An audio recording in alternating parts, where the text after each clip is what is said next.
Good afternoon, everyone, and welcome to this webinar. We appreciate you joining us over your lunchtime break. Also want to give out a shout out to the Information Center. They are our resource to get emails or items out emailed to you afterwards. So the resources that will be mentioned in this webinar will be emailed out to you after this session is over. I'm Anita Heeg. I'm the feed ingredient and byproduct specialist with OMAFRA, and I will be hosting this meeting. And the first speaker here is Ron Campbell. He's the Operations and Member Service Manager with the Ontario Agricultural Business Association, and he'll be discussing points as to why the sector effort is important now and simple tips for you to share with your customer while you're in interaction with them. Okay, thanks, Anita, and thanks everyone for joining today. Certainly recently, OMAFRA has reached out to OWABA due to our role with our dealer networks to discuss, communicating with small flock owners. Obviously, for a lot of us, we spend a lot of time focusing on our commercial poultry customers, but it's sort of been identified that reaching out to these small flock owners is important. There's not a lot of knowledge maybe out there about avian influenza, how even being a small flock owner can impact the province as a whole. So they need to learn more about protecting their own birds as well as helping stop the accidental spread of the virus. And it's not just limited to small flocks, as we're going to hear later in this session. Wild bird feed customers as well need to understand. And so, as you have clients visiting your stores for feed or bird seed, think about ways you can communicate to them, either through, posting a flyer or maybe having short conversations at the counter with them. We have no real simple way of reaching out to this group of people. So the feed industry and the feed dealer network is certainly a key component to doing that. OWABA is working with OMAFRA and other stakeholders on other options as well to get that message out. But I think we play an important role here. So we appreciate everyone taking some time today to learn more about this and see what they can do. And certainly, if you've had some success in communicating with customers, we'd love to hear about that. And also, if you have any ideas on the types of resources you could use that would help you in communicating with small flock customers, wild bird seed customers, we would appreciate receiving that as well. So, feel free to put anything into the chat section here.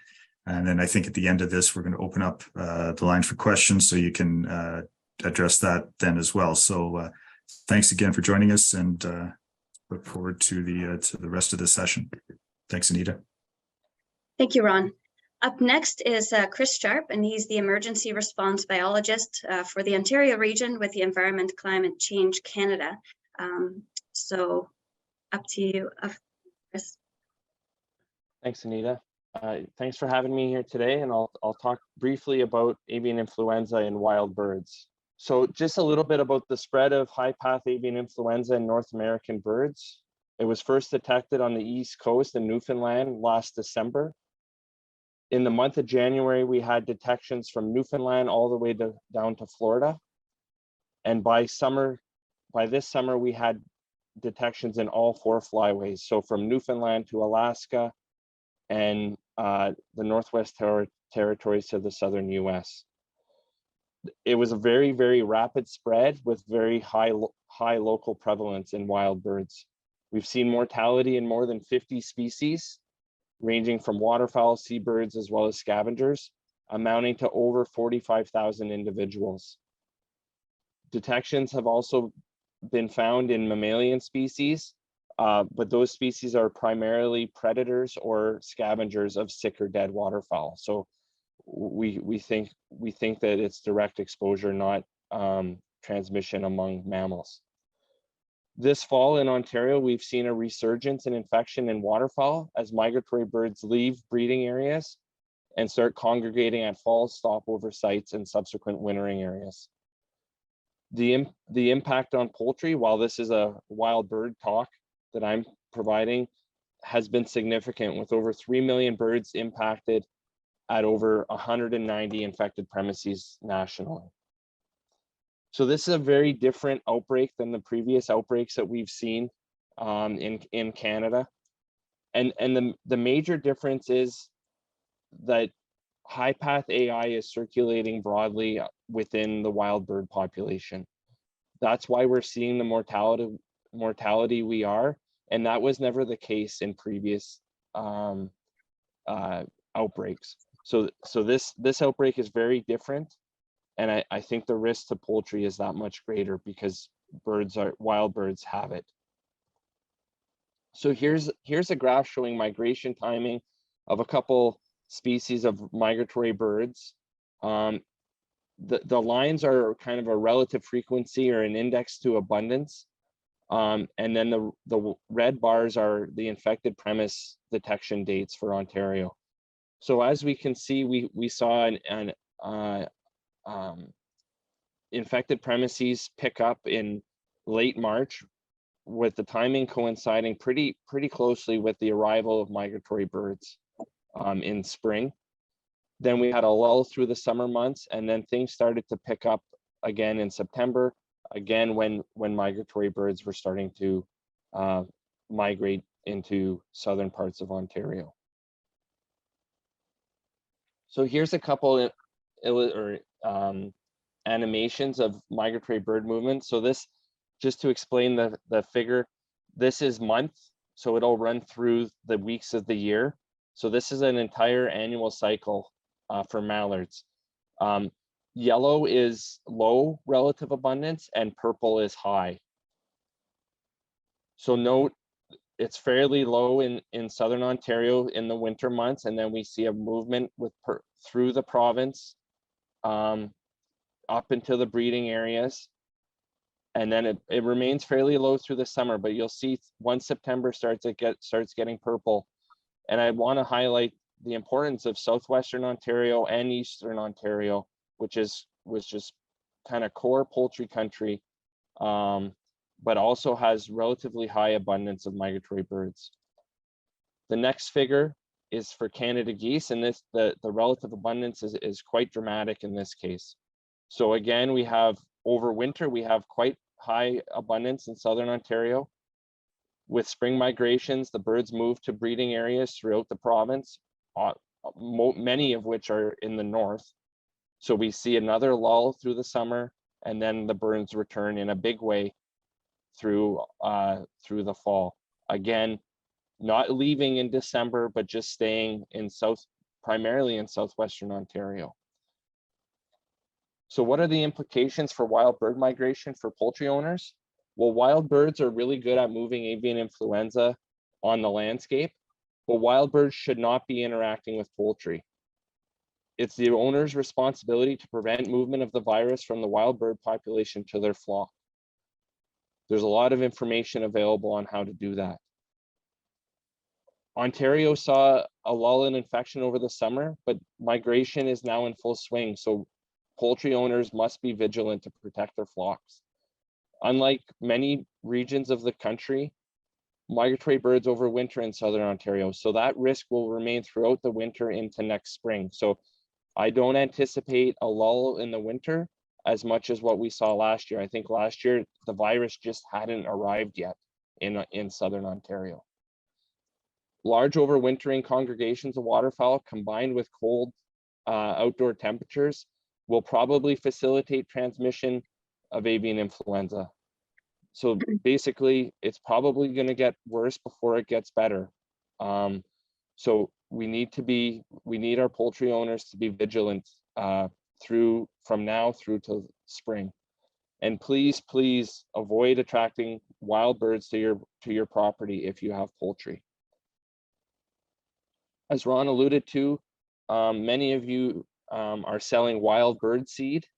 So I thought I'd take this opportunity to deviate from the poultry talk and talk about considerations for feeding wild birds. So one thing to note is that feeding encourages wild birds to congregate around these food sources, and that is ripe conditions for facilitating transmission among wild birds. Should also be noted, though, that common feeder birds are not the ones that we typically worry about with avian influenza. Although any bird can have it, it seems to be predominantly in water birds. So please avoid feeding waterfowl and other water birds.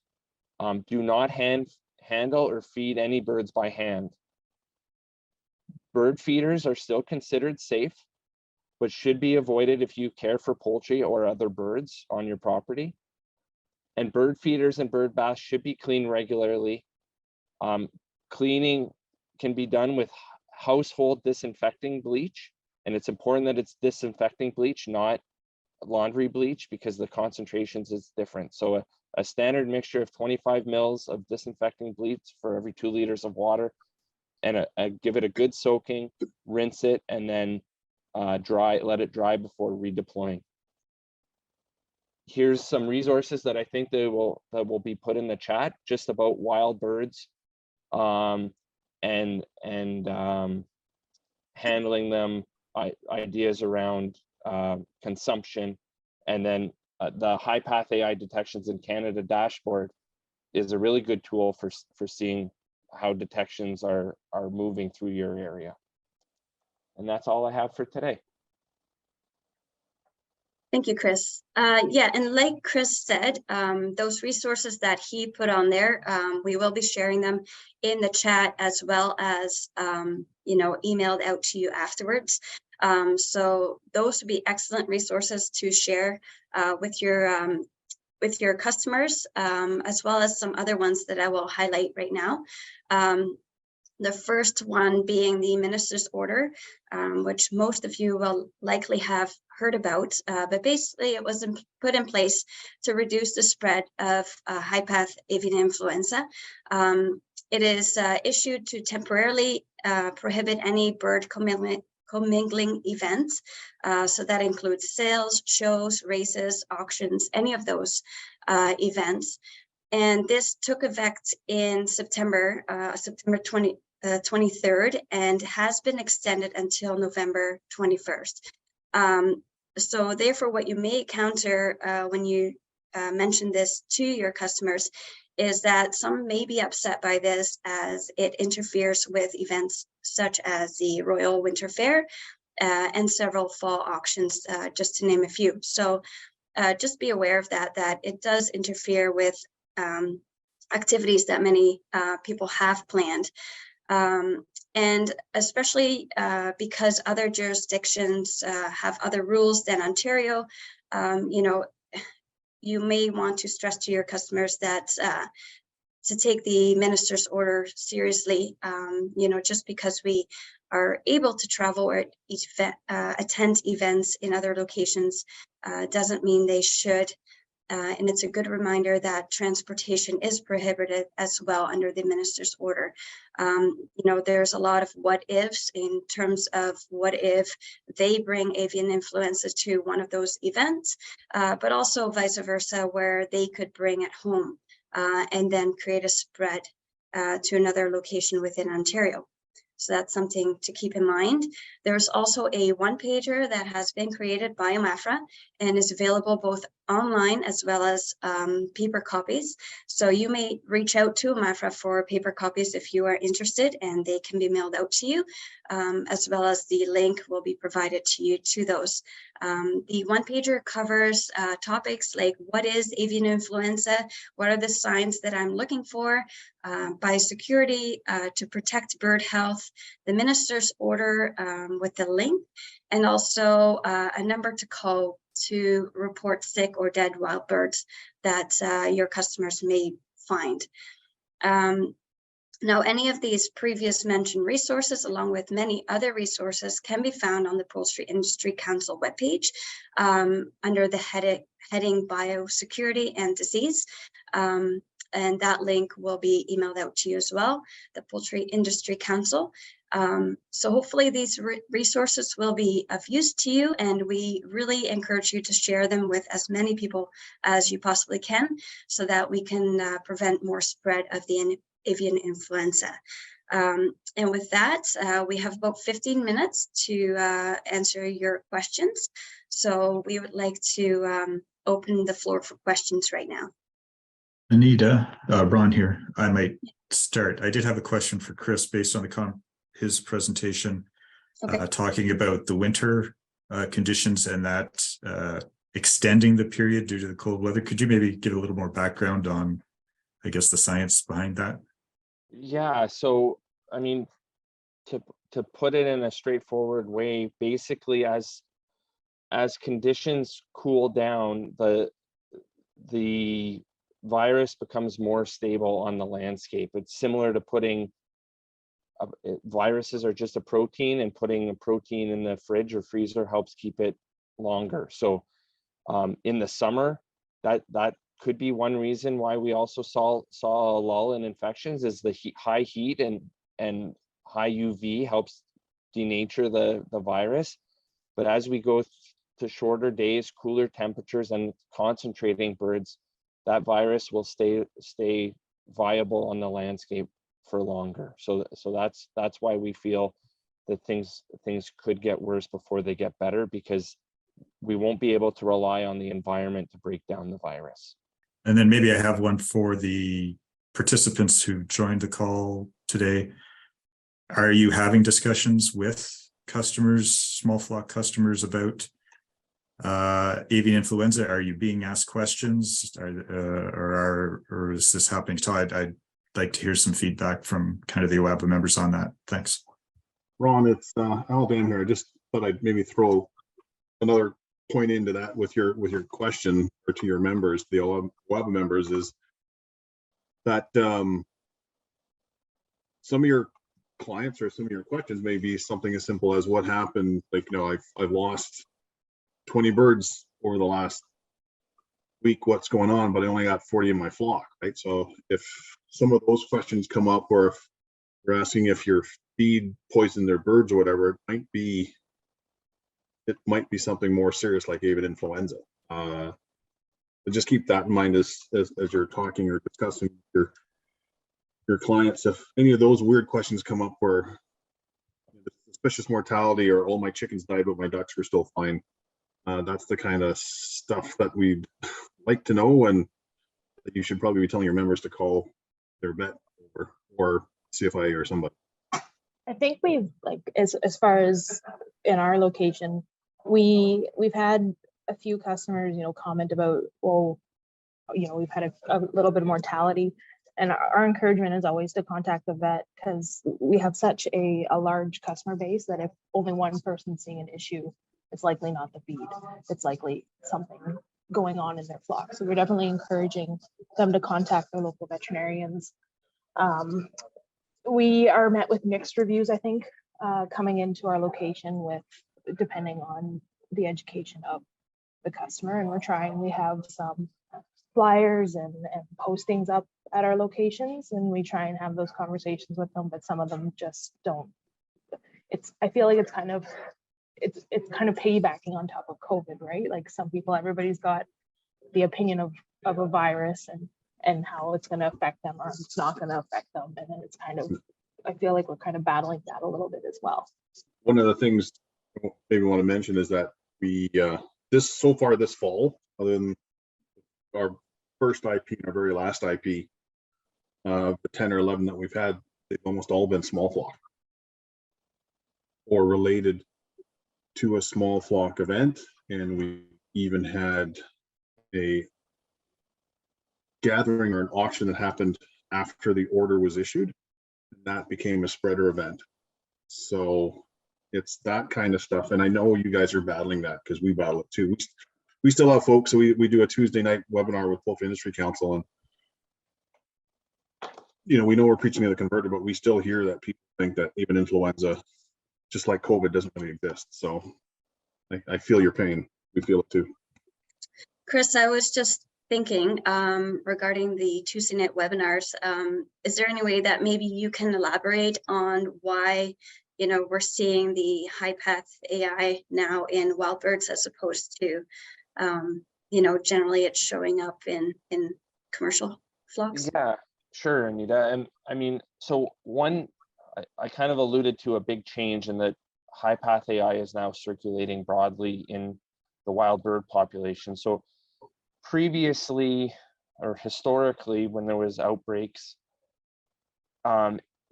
so wild birds carry low path AI with them all the time, just like a human influenza. It's circulating in the population. And traditionally, the low path AI would get into a poultry setting where there's high densities, lots of room for mutation and evolution of the virus. And then it would go from low path to high path. That high path sometimes would kill all the birds, or the stomping out procedure by CFIA would eradicate the virus before it could get out into the wild bird population. Sometimes it would, sometimes it wouldn't. And then we would find a couple wild bird detections with high path AI. In the 2015 example, there was I believe there was 3 IPs in Southern Ontario. I don't think we had a high path AI detection in wild birds. So if it was at some level of prevalence in wild birds, it was very, very low and went undetected. That is no longer the case. So with high path AI circulating in wild bird populations, there's no need for that unlucky kind of agricultural setting intermediate to allow for the mutation. So now all it takes is one interaction, and it's most of the time it's probably an indirect interaction. It's not Canada geese getting into a poultry barn. Could be a mallard giving it to a Canada goose. There's feces on someone's boots from going walk the dog at the park. They go into their poultry area and introduce it that way. That's not been a transmission pathway that's been confirmed, but it's possible.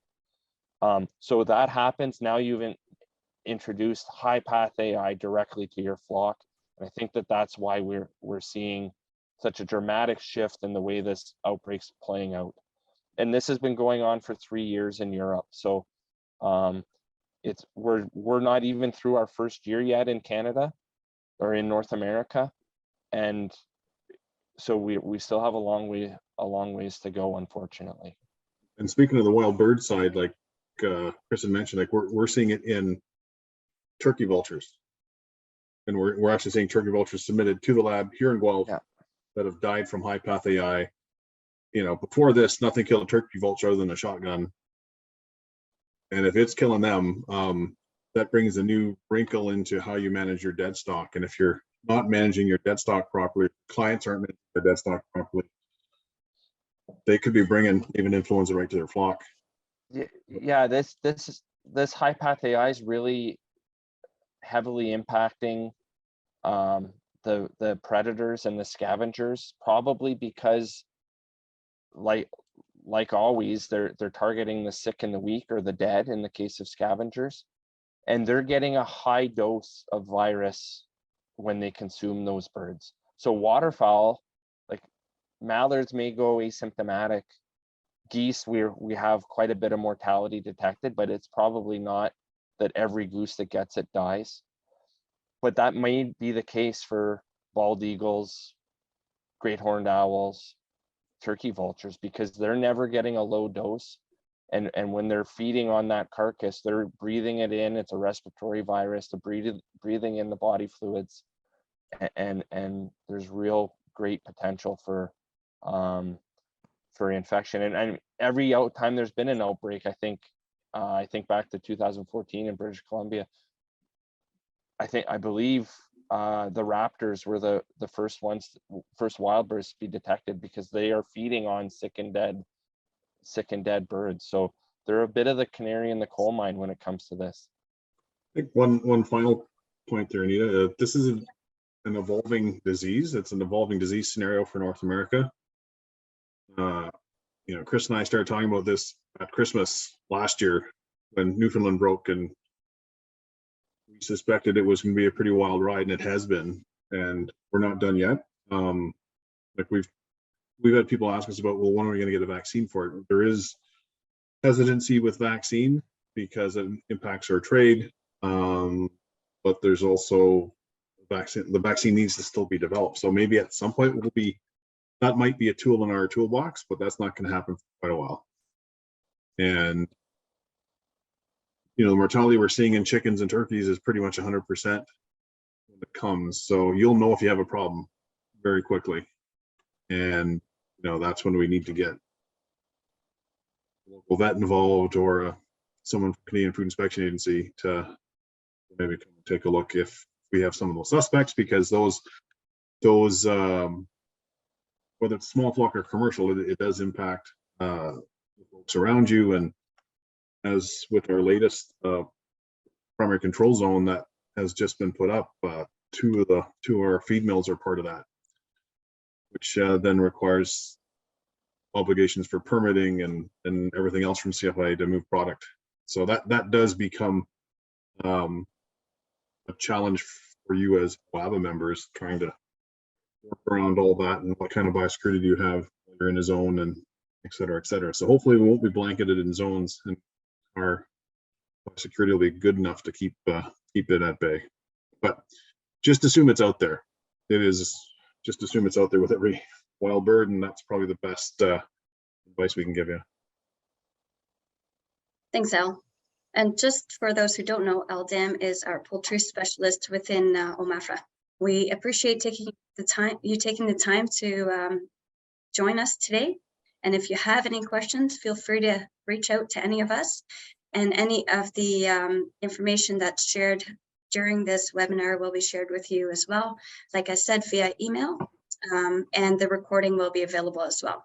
So with that, I thank you and enjoy the rest of your day. Thanks.